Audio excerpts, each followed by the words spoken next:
अत्यधिक धूप में रामू, एक गरीब किसान, अपने मामूली खेत में थकावट से काम करता है। उसकी भौहें चिंता से सिकुड़ी हुई हैं। पास में युवा रवि खेलता है। उसकी हंसी उनके कठिन जीवन में एक संक्षिप्त राहत है। अचानक खांसी का दौरा रवि के छोटे से शरीर को झकझोर देता है। उसकी चंचल ऊर्जा एक ठंडी कमजोरी से बदल जाती है। रामू डर से देखता है कि रवि गिर जाता है।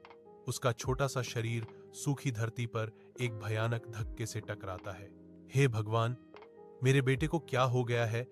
रामू रोता है। उसकी आवाज डर से कांप रही है, क्योंकि वह रवि को अपनी बाहों में उठाता है। रामू रवि को पकड़ता है। बुखार उसकी त्वचा पर जल रहा है। उसके अंदर एक मूक चीख उठ रही है। रामू धीरे से रवि को बिस्तर पर लिटाता है।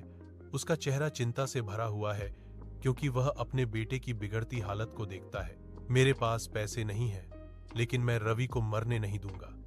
मैं अपनी छोटी सी फसल बेच दूंगा।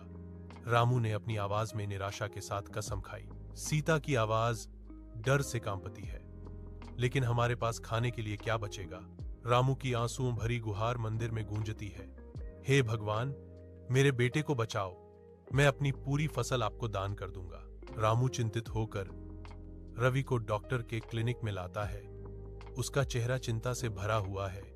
जैसे ही जांच शुरू होती है, डॉक्टर के शब्द आशा की एक किरण देते हैं। आप उसे समय पर लाए, बच्चा ठीक हो जाएगा। रामू स्पष्ट रूप से सांस छोड़ता है। राहत उस पर छा जाती है, क्योंकि डॉक्टर उपचार शुरू करता है। दिन गुजरते हैं और रवि की ताकत लौट आती है। एक आशावादी मुस्कान उसके चेहरे पर आती है जब वह रामू को देखता है। रवि की आवाज कृतज्ञता से भरी हुई। पिताजी, आपने मुझे बचाया।